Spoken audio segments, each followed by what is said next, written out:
Hello and welcome back to Cynthia's Conversation. Today's episode, guys. Thank you guys for watching. Today's episode is from this first one is from Somebody. a guy, isn't it? Yes, he's a. Yeah, look at that. Two people. Okay, No. he's a guy. No, yeah, he's a guy. He's a guy. Alright. Right. Okay. So Amaka is going to read for us. Buckle up, guys. Go on. Right. Okay. The two people that wrote. Okay.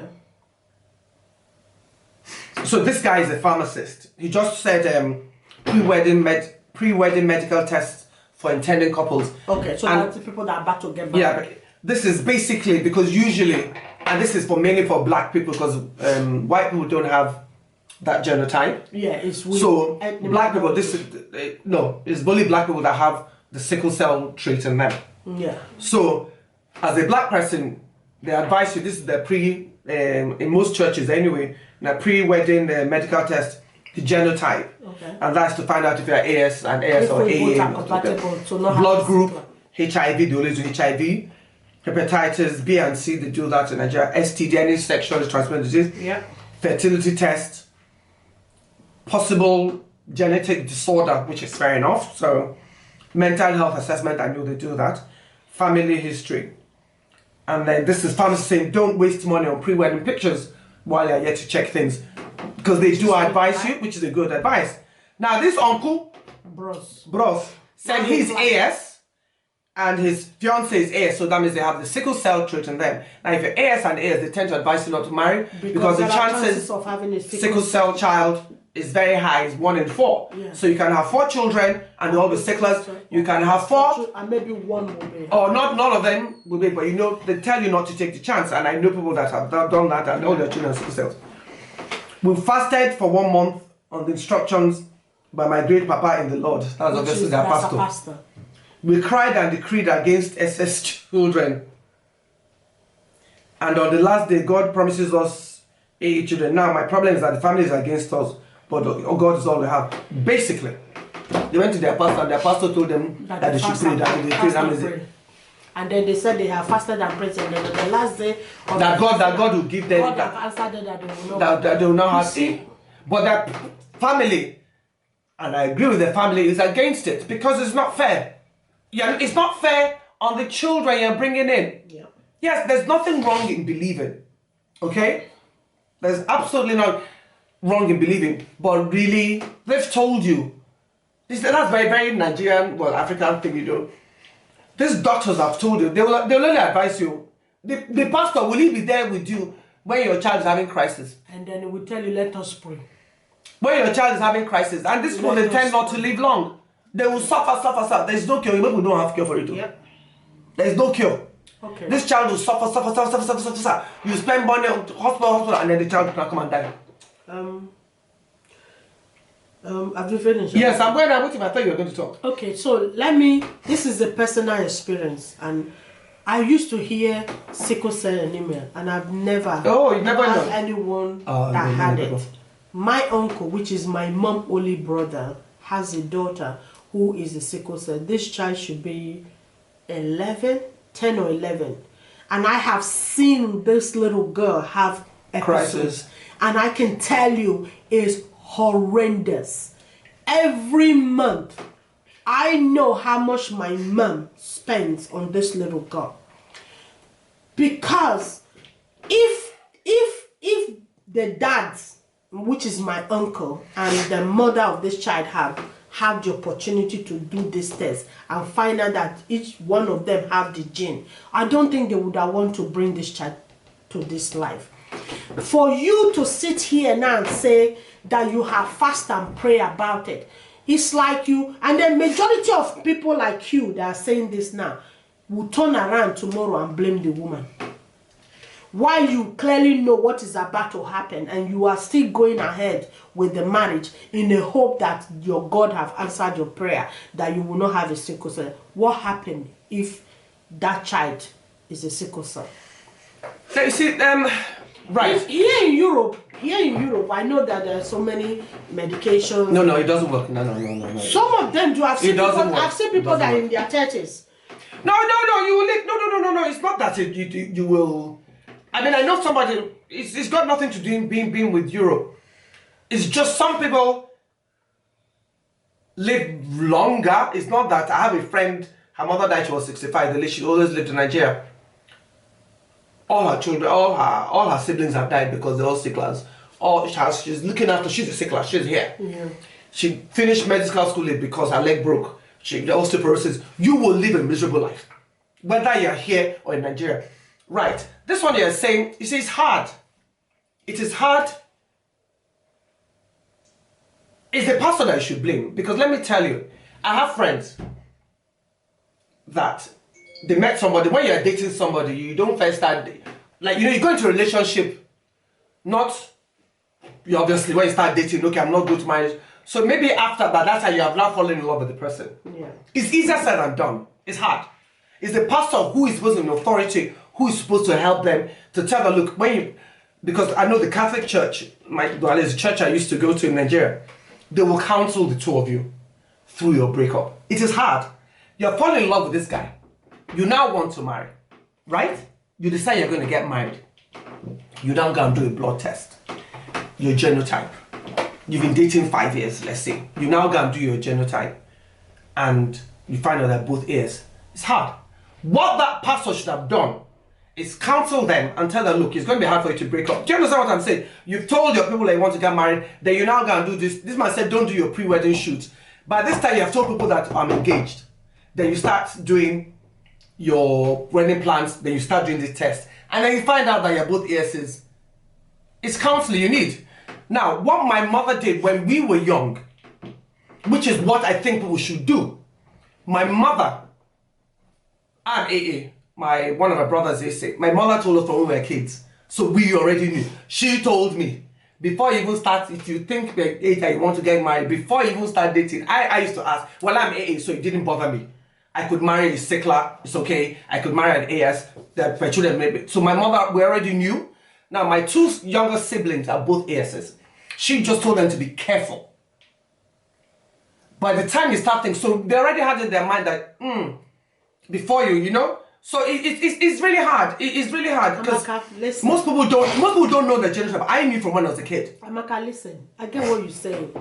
Is it not better for them to quit now? Yeah, no, I'm not saying they shouldn't quit. Go on and have the children. But the part that I have a problem is what the pastor is telling. It's the pastor I'm blaming. The pastor is not being nice to them. The pastor is telling you people to go ahead that you have fast and prayed and God has answered your prayers. I can guarantee you, when you start having this sickler baby and you know what the hospital bill is like, that pastor will not be there at the time to hold your hand through that crisis. And the child, like I said, I've heard about sickler. I've had loads. I've never seen. But the few times I have gone home, because my mom is looking after this little girl, and the few times that I've gone home and I've seen this child in pain and suffering, and the amount of money you spend, she hasn't even started her period yet though. She's still, she's like a 10, 11. And then to think about the father when she start having her menstrual period every month and the blood that she needs and all the things. Sometimes the period doesn't. So to me, look, there is a saying in Isha language, isn't it, that said the stones that you see coming doesn't blind you. This one you can see it's not even a stone, it's a rock. It's a rock that is coming, or a speed rail train that is about to run you over, and you are standing in the middle hoping that by the time the train gets to where you are, the brake will stop and it will not run you over. Look, wake up. Sickle cell, it's hard. I feel sorry. Wake up. I feel sorry for them. Don't put it through that. Your love and whatever you both share at the moment, it's not just going to be tested when the child comes. It's going to be shattered. So you don't want to be alive to lose a child. And exactly. We want to bury our parents, not our parents burying their children. I don't want to bury my kids. I want my kids to bury me. That's the way it goes. But you can't sit here to know fully well what's going to happen. And you are here thinking that you have fast and prayed that God has answered your prayer, that you're going to have children, that they will not be sick or something. Personally, I think you both should sit down and have a conversation. Say, look, darling, I love you. You know how much I love you. You know how much. It will be hard. They need counseling. It is. You know how much I'm sharing this, our relationship. But at this point, knowing what we both know now, it's time to go our separate way. Pray for each other that we'll be successful in our relationship, and then move on. Do not listen to what your daddy G.O. tell you, because when the time comes, daddy G.O. will say, let's close eyes and pray. People will say, did they not tell you? Did you not know? I am absolutely with your parents, because they are your sense of reason at the moment. If I were both of you, listen to those sense of reason. Because it's hard. I think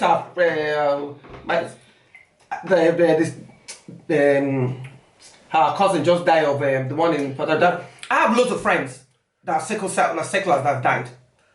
Too many. It's not a. I have a friend. All her brothers and sisters have died. She too is a sickler. You know, she's looking after her brothers and sisters' children. Some of them grow and have children, and they're having their periods. Something that doesn't affect them. Some people, even AS tend to have, if that S gene is strong, they get poorly quite often. But some of them are not poorly for a very long time, and then they will have one crisis. And like I will never forget the day one of my very, very good friends. She was, how old was this girl? 25. Oh, Jesus Christ. We were used to her having crisis, so it was just a normal. We know when she even knows. Yeah, she was 25. Was she? Yeah, she was probably about 25 when she died. I can't even remember. It was so long ago. And we used to have. She too used to having crisis like that. So they tend to know when they get older when it's going to come. Yeah. You're not usually under stress and blah blah blah blah. We're uni together. Yeah, so she must have been 25. And I'll never forget that. Oh God, that day. Yeah, so we took her straight to hospital as usual. She had a normal blood transfusion. For that day, so the driver, I'd spoken to her that morning. The driver was going to go home. She was ready to go home because we'd finished. She was fine. So the driver had gone home to go and bring her clothes. Her brother and her mom had seen her. Yeah, okay. To go and bring her change of clothes for her to come and change and come home. 30 minutes later, she had no major crash and died immediately. Horrible. Just one. Just that one, it just killed her. Exactly. Then I have another friend. Like, at least you know. And these both of you know. I have a friend who's dead now. She died. She was under 40 when she died. Now, she had 2 children.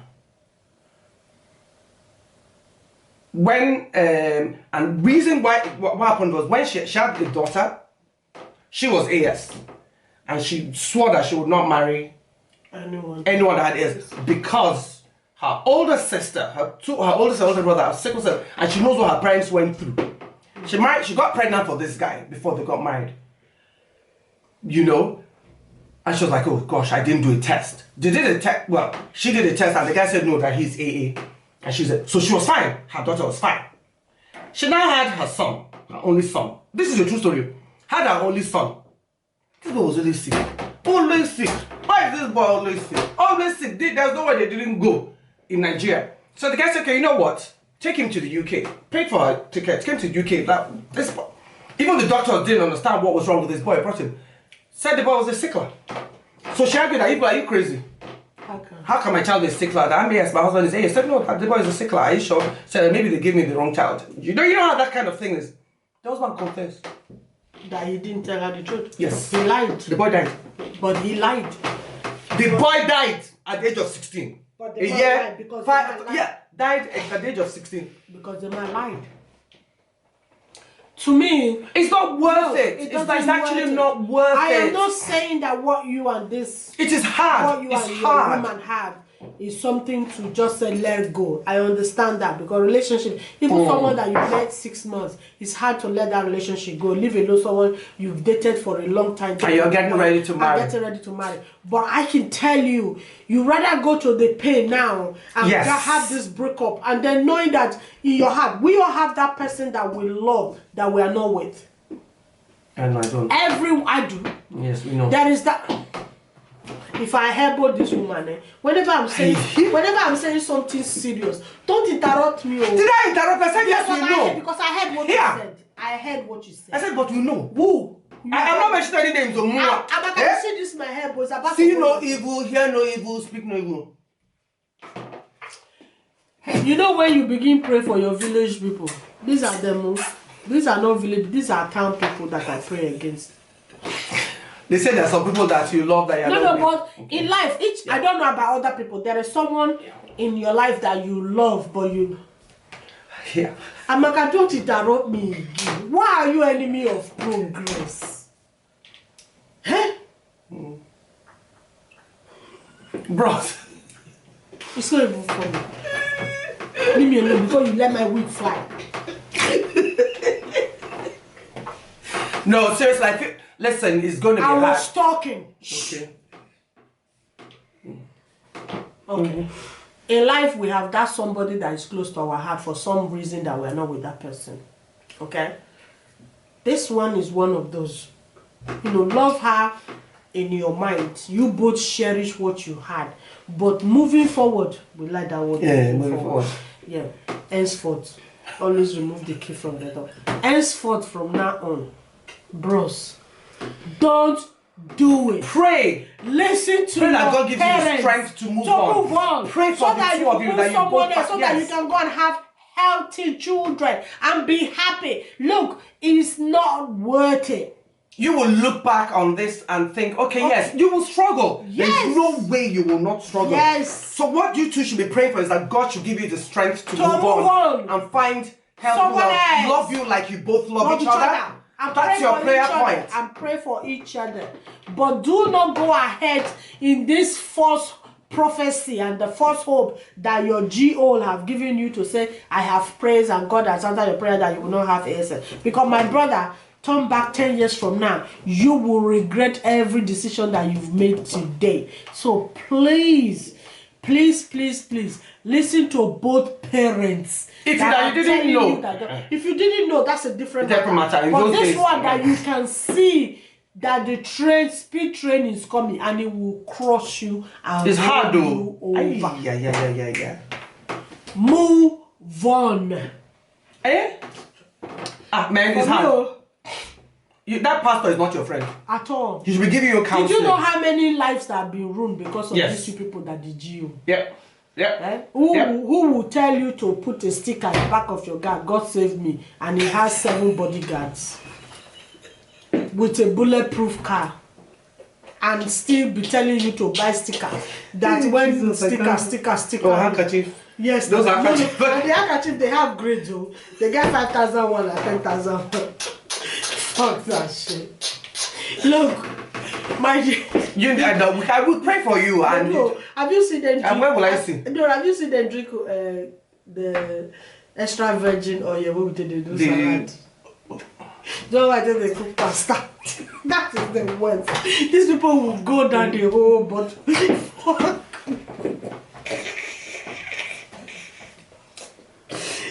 Like my father would say, on our way in a miracle lost one and they look for. We'll pray for you that God will give you healing. But you know what? You need to pray for each other that you'll find someone that will love you like we both love each other. And I hope you find it. But you will find it. You will find it. I am begging you, please don't listen to your parents. Listen to both parents and move on. Goodbye. Until next time, guys. Bye.